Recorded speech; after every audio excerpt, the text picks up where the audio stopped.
Imagine you're scrolling through a social media feed and you come across a video of a home remedy curing a serious illness.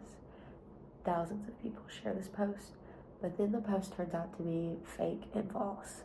This misinformation spreads so quickly that it puts so many lives at risk, and it also caused widespread panic. This is one of the reasons why I believe that social media platforms should be responsible for the misinformation that is spread on their platform.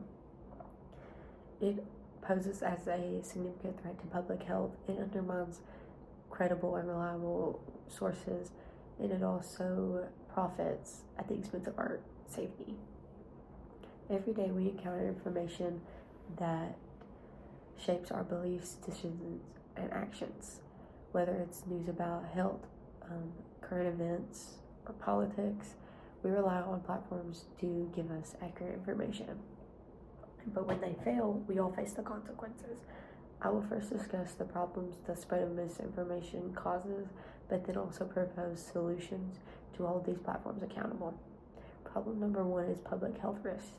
During COVID-19, misinformation about vaccines and treatments led to vaccine hesitancy and preventable deaths.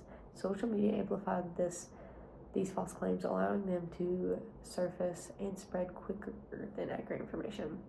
The illusory truth effect, which is where repeated exposure to false information makes it seem true, is exacerbated by social media algorithms that prioritize central content, which makes it easier for social media to spread misinformation and reach more vulnerable populations.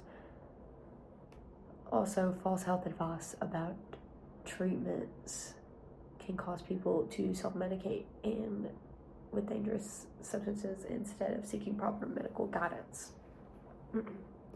Problem number two is the erosion of trust in reliable sources. Misinformation has been used to manipulate public opinion during elections for many, many years. It leads to increased political polarization and a decrease in trust in democratic processes.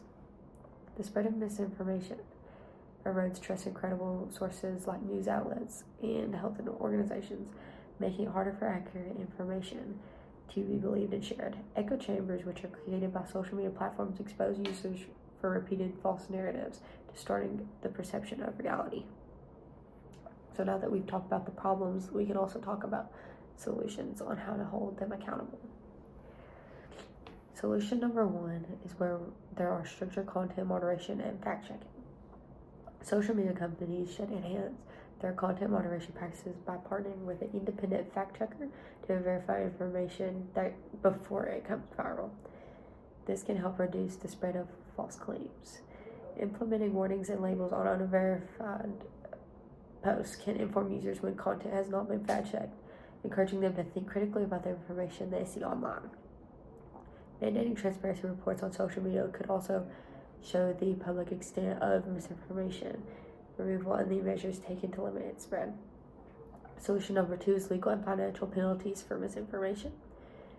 Reforming Section 2 of the Communications Decency Act could limit the immunity of social media platforms, which makes them liable if they knowingly spread harmful misinformation.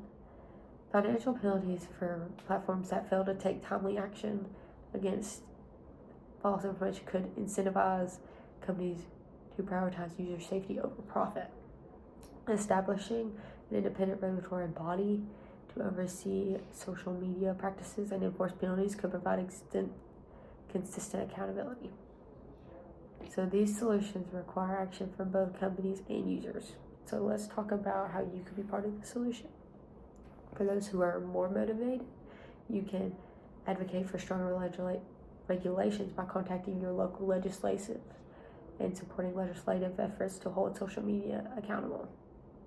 For those that are less motivated, start by critically evaluating the information you encounter online and report false or misleading content to help limit the spread of it.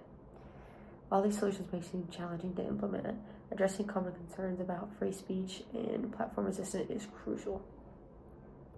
Critics may argue that regulating misinformation infringes on free speech, but content moderation focuses on preventing harm, much like how false advertising is restricted. It's about curbing the spread of harmful, untrue information, not silencing opinions.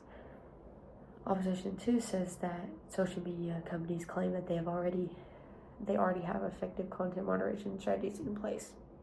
But despite these claims, misinformation continues to thrive, highlighting the need for independent oversight and stronger penalties. The viral spread of false health advice we mentioned in the beginning is now a reality for many, illustrating the power of misinformation to harm lives and communities. Misinformation endangers public health, undermines trust in reliable sources, and profits at the expense of user safety. Holding social media companies accountable is essential to addressing these harms. It's time for us to demand accountability from social media platforms to ensure a safer and more truthful environment for everyone.